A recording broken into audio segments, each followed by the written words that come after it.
check this out.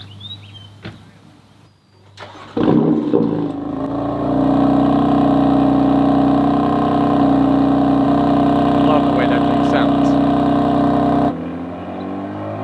Awesome. Okay, confession time. So, despite being an avid car enthusiast for as long as I can remember, going back to Knight Rider and Kit being my first car obsession, I really haven't done much maintenance on any of my cars over the years.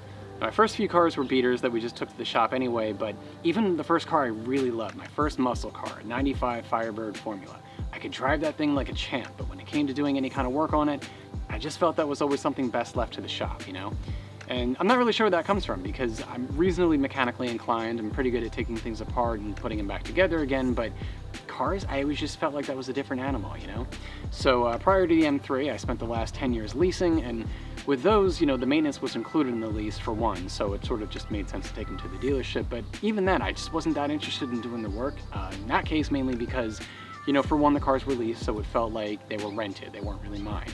Also, I wasn't particularly excited by them, and don't get me wrong, they were nice cars. It was an Audi A4 and an A5, and I was happy to have them and drive them, but just not particularly passionate about them. So, in comes the M3, which is essentially a dream car of mine, and now I'm absolutely determined to do everything that I can on my own, right? And not just maintenance, but also, proper detailing, which I'll get into in another video, as well as the mods. Now, it's not just about saving the money by doing it yourself as opposed to the dealership or having not to deal with the hassle of, arranging for a loaner or waiting for the work to get done, but also, and this is just my opinion on this, but I feel like there's, you get to know the car better by doing the work yourself. There's more of a connection with the car, or at the very least, I think it just enhances the overall ownership, especially something like an M car. So, today I am doing brake pads and brake fluid, which I've done an oil change on this car before and it was very easy to do. So, but I've never done brakes before, and I feel like that's a good starting point for this kind of maintenance series. And I was actually going to make this one video, but decided to split them up because I feel like most people would probably be interested in one video over the other.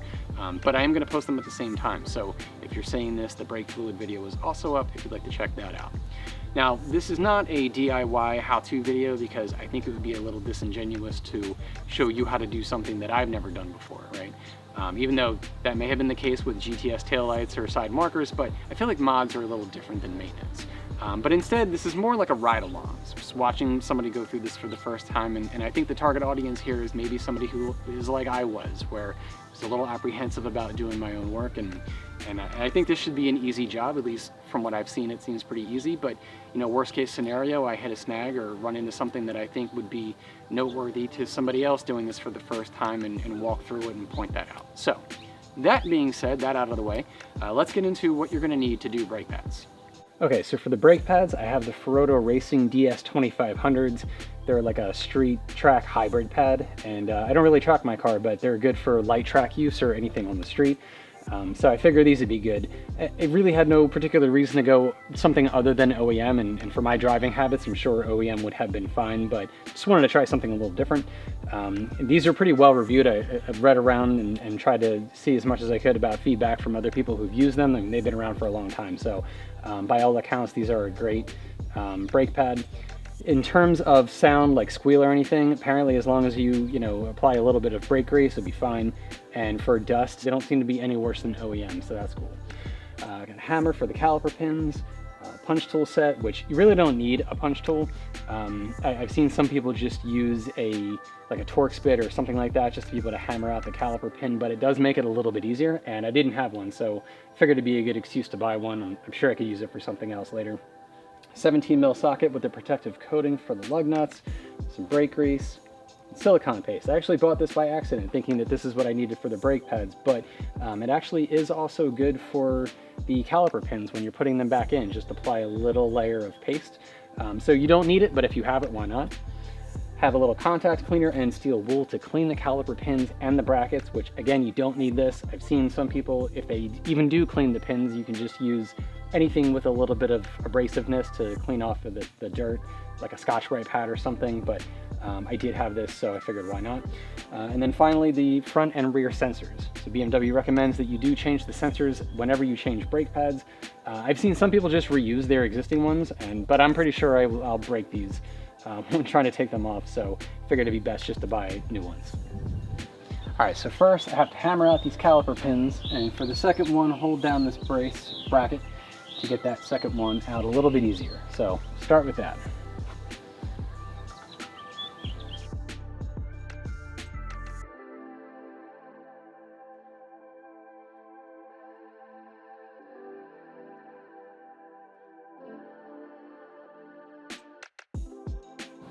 Okay, so that was a little more difficult than I anticipated right off the bat.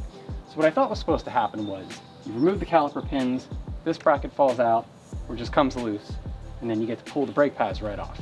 Not really what happened. So what ended up happening is I just spent like the last 10 minutes just kind of wiggling these back and forth as a whole to try to get them loose. Ultimately what seemed to work was taking the hammer and a punch tool and then in the holes of the brake pad, just very lightly tapping to try to break loose that tension. Not spinning like this I thought might spin, and if it's like this bracket part here, and if that spun, that would release the tension from the pads and have them come out, but that's not how this works, not how this piece works. But yeah, so it was just a punch tool with a hammer, very lightly, a little bit tapping, and that seemed to loosen up the pressure, but this was way more difficult than in any example I've seen so far. So if you run into that, heads up. It could be a little difficult, but again, just wiggle back and forth for a while, and these ultimately ended up coming out as a whole unit. All right, so now that this pad is out, I'm going to put a little bit of brake grease here where the pistons would meet, and just a little bit on the sides. And take a minute to clean these caliper pins up a little bit. A little bit of contact cleaner and steel wool.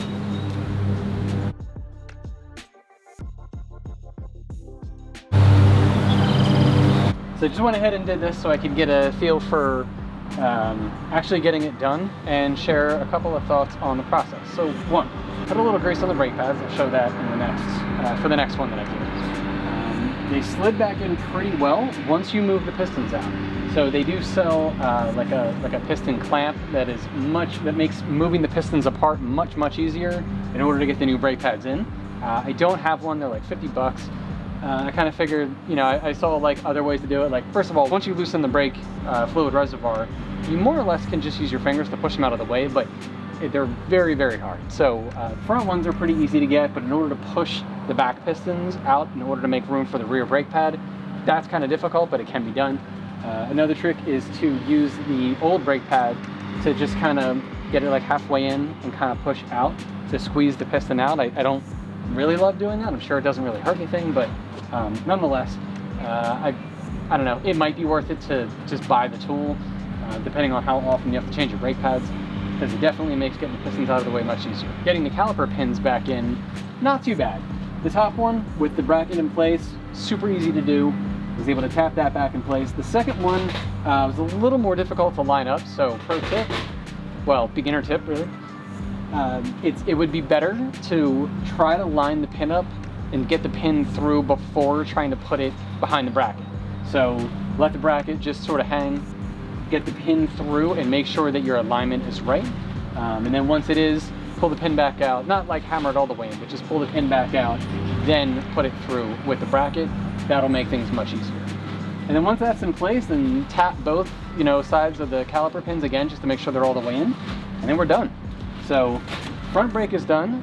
This one does not have a sensor, only rear right and front left.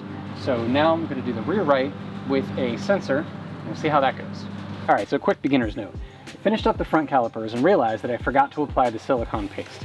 Not a big deal, like I said, most people don't even use it.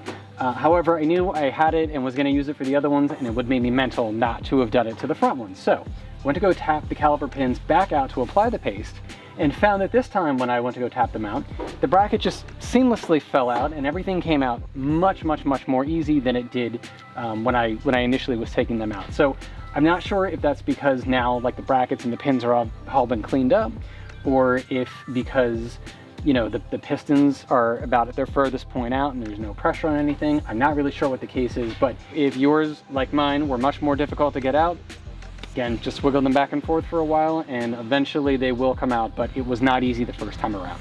Hey, so another thing real quick. So if you're using a punch tool to tap out the caliper pins, and again, you could use just like a small Torx bit and probably use like pliers or something like that to pull them out from behind. But if you are using a punch tool to go all the way through, it is possible for the punch tool to kind of get wedged in between the very edge of the caliper pin and the caliper itself, at which point it might get stuck. So try to keep like a steady eye and make sure that you are always tapping straight against the very head of the caliper pin. It's kind of weird because they're both sort of rounded, so it might not always be very easy to do, but just a heads up that it can kind of get wedged in between the caliper and the pin. Okay, so the rear caliper, or the rear brake pads by far, are way easier to get out, so far. We'll see about the other side, but these were significantly easier to get out. Seriously, I don't know how long I've been waiting to do this, and I can't tell, I didn't even know there were this many lawns around me that could get mowed. That has been going on today. Still ongoing. Unreal. I've got to get commercial garage space. All right, so I wanted to make a quick note about when dealing with the sensor. So we have the rear brake pad sensor goes in here, right? So if you trace this, and like I said, it hooks behind the bleeder valve plastic cap or rubber cap thing right here. And then it actually runs up through here into a clamp, getting this, that is right back here, that goes underneath this, clamps again in here, and runs up to right here. Now, when it comes to getting it loose,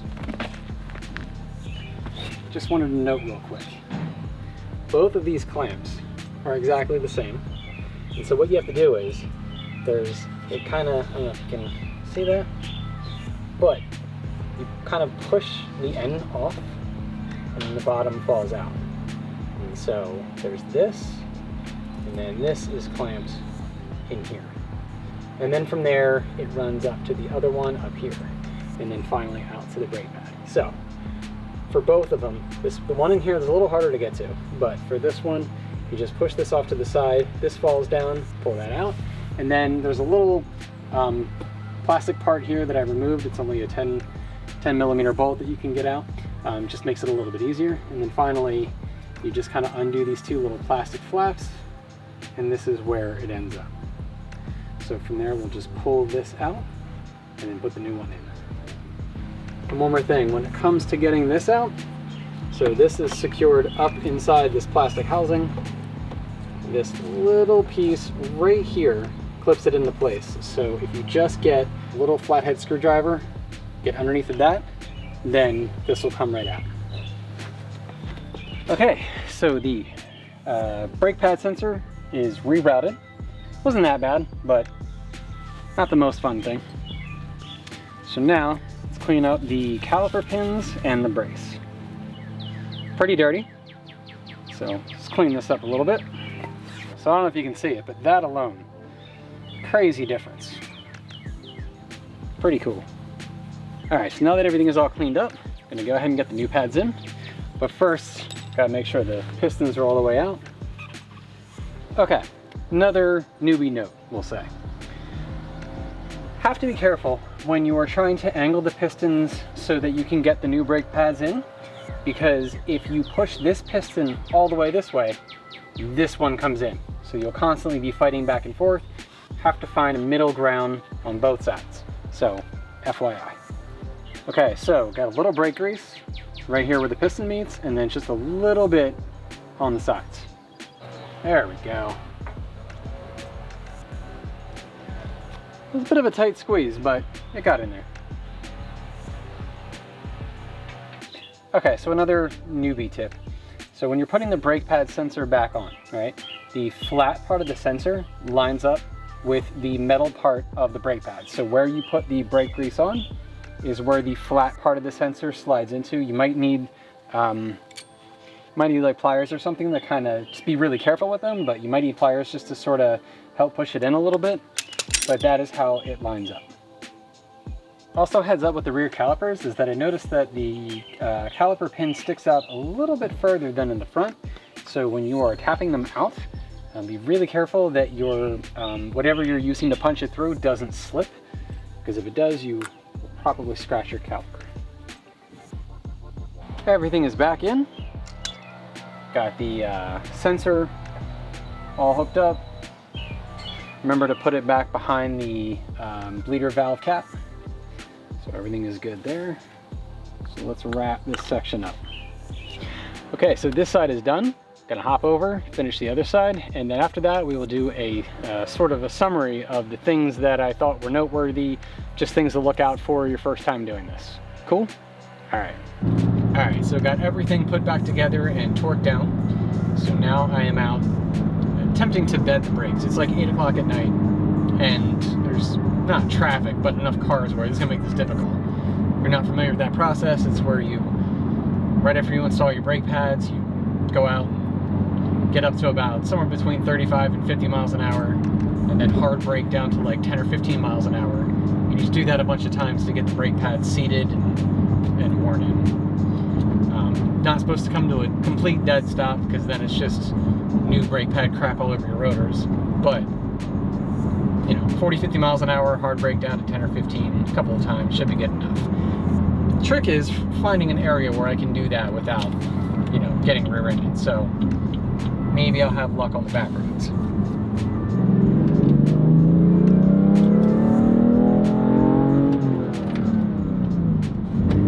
Well, this is fun.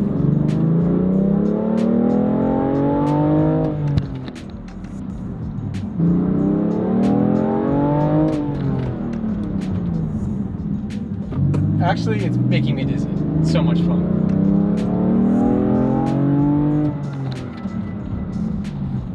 Okay, so took the car out. Hey, Fox.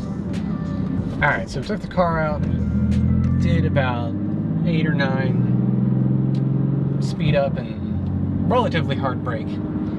So bedding the brake pads seems to have been successful, and that's it. So first brake pad change in the books. All right, guys, so you have to pardon the time warp here. I was editing this video, and the audio in the segment that I'm doing now was just terrible. I should know better to know that if I'm gonna talk in the garage with the door closed and a car not in the garage, that it's just reverb city. Not only that, but quite honestly, I was bored. I was bored listening to myself talk. I feel like the points I was trying to make were just clouded in fluff and non-interesting information. So, I will try to make this a little bit more succinct, no promises. But, okay, so brake pads, right? Now I feel like I say this in every video with something, but super simple to do. In fact, I think I should make that a t-shirt, super simple. But really, the brake pads, doing it my first time, I thought it was very, very easy to do. It was just a little bit tedious. In particular, the front ones. Thought the front ones on both sides were a little tough to get out. Any example that I saw with people doing brake pads, they seemed like once you loosened up or knocked out the caliper pins, the bracket just comes off and the pads slide right out. That was not the case. So that brings me to a couple of things that I think might be useful for first-timers like me to know when doing brake pads. So number one, I said in the beginning of the video that the punch tool was kind of an option. You know, I've seen people use just like a Torx bit or something like that to hammer out the caliper pins.